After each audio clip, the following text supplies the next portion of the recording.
Thank you. Thank you for giving me this privilege of having longer time than other speakers. I'll try and share with you a few considerations of mine on the basic fact, which has marked the trend of global economy before the crisis of 2007 and 2008, which paradoxically characterized also the subsequent years. Well, this basic fact I'm referring to is in fact indeed the growing global debt of industrialized countries and also the growing debt of developing countries.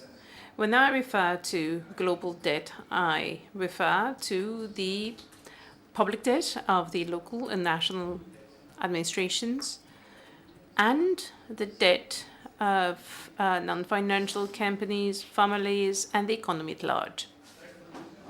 Now, between 2000 and 2007, the global debt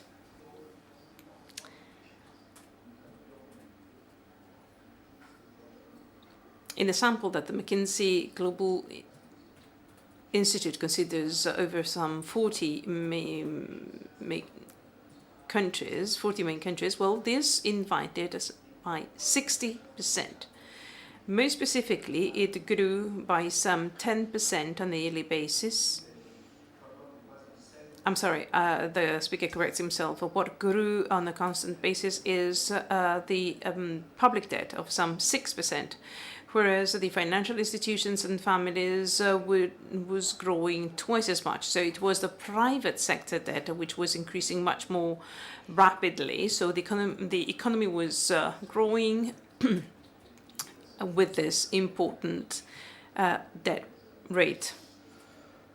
In Germany, they would have something to criticize on the ethics of this, on the sustainability of this, because they use the same word to refer to guilt and debt. So this created a bubble and a crisis, especially in the countries where this trend was recorded at the highest levels. So we agree on the situation never going back to what it was earlier on. So economists are to rule the economy in a different way. Rules are to be changed. If we then look at what happened in the subsequent years, well, we can see that the debt has grown by an additional 40%, with a specific feature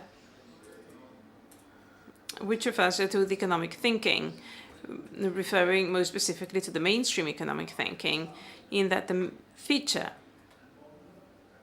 to consider is that the world tried to manage the crisis and the overcoming the crisis in many countries much better than in Italy. They tried to do so, increasing the public debt, so that the public debt twice by some 10% per year vis-à-vis the previous 6%. In certain countries, as in Ireland, the US, and other few countries, the family debt was curtailed. There has been a deleveraging underway. So by little, and overall debt increased. And this is also true for emerging countries, even China. In China, debt grew fourfold.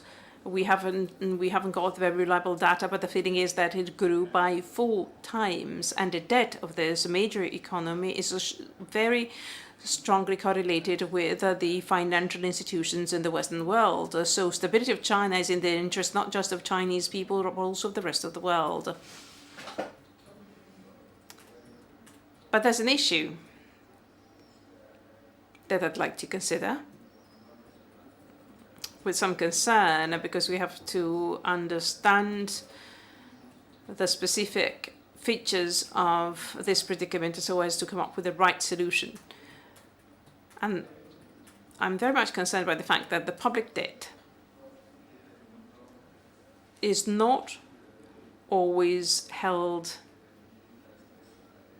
by the same categories of creditors. Indeed, there are some countries, such as the US, for example, Japan more specifically, and the United Kingdom. Public debt is held by central banks that are owned by the very same governments, by the treasury of such governments.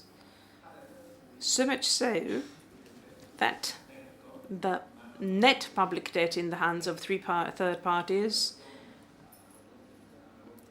considering the GDP of such countries, is much less important. Well, the situation is different in Italy. In Europe, this situation is not frequent. The quantitative easing that the European Central Bank started belatedly vis-à-vis the other countries that we named earlier on, US, Japan, and UK, is following suit. But it is doing so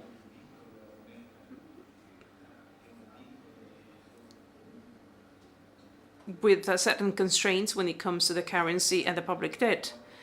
And they are not adequately confirmed, so much so that the net effect is much smaller than in other countries, which leads to the fact that while other countries inflating their public debt resume their growth, we're going to see for how long this can go on, but still they grew, whereas in Italy, in Europe, there's no growth. In Europe, even less than so. In Italy, even less than so. But even Europe is growing only very little. Now, drawing to conclusion, because we had to talk about finance, so I have to draw the backdrop against which we sit. So we also have to consider that there has been a dramatic change in the hands of the lawmakers, or actually of those ruling the central banks. Up until 2008, central banks,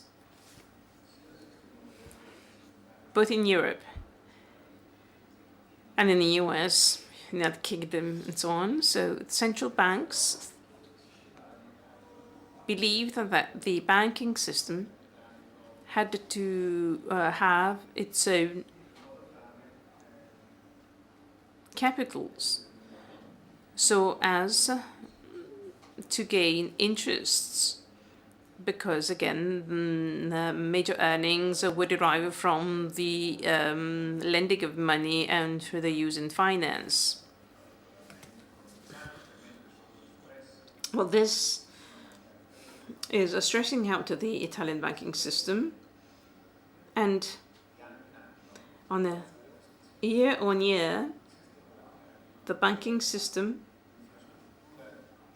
which is the backbone of the economies, and has always been, it is the backbone that allows for the sustainability of our society.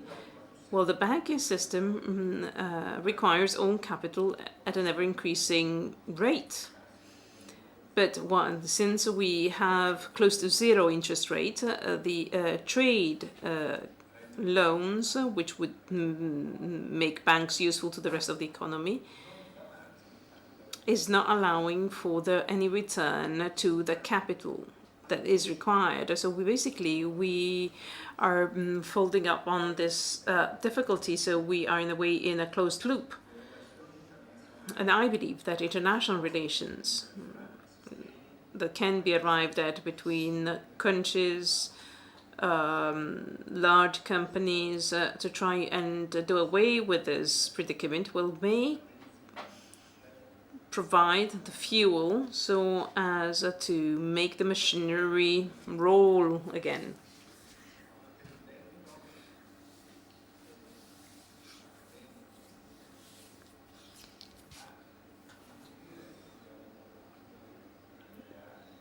Real economies are ever less open as a result, and the TTIP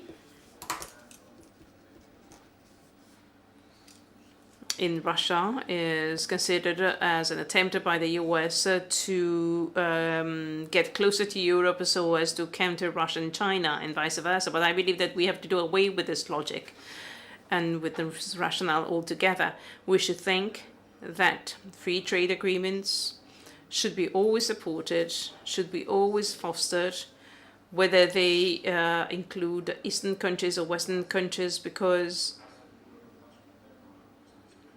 whenever trade is on, war are out. And that special macro region in the world, which is Europe, through agreements, a free trade agreement may still exert that role, which is its role. Thank you.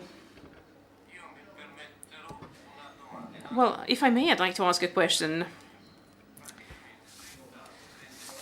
So now that we have closer to zero interest rate, then the capital doesn't get any return. If we were to raise the interest, well, we cannot do that because of the high volumes of debt. So my question is the following. How can we renew the economy? What is going to pull the economy? Well, the economy can be pulled by entrepreneurship, by the skills of entrepreneurs to come up with the new solutions to all the new problems, and by research and science. Considering the developing of the economy only looking at interest rates is certainly insufficient. Companies can generate new income to the advantage of the economy. The banking system holds deposit at a very close to zero interest rate. So how can the financial and banking system react to that? Well, they can do so investing in higher risk businesses and generating or hoping to generate a higher return. But we're still held prisoners of the situation that led to what happened in 2007, 2008. So a new paradigm hasn't been found. This is quite a general situation. So basically what you mean is that the crisis of 2007, 2008 is still on. Is this the case?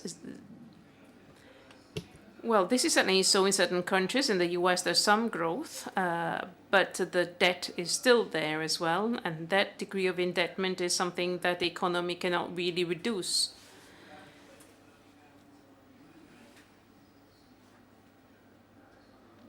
Gains of capital can be made either by the financial system or by the industrial system and trade. So Goldman Sachs can gain as well as General Motors, and probably the gaining of General Motors would be more healthy than the gain of Goldman Sachs.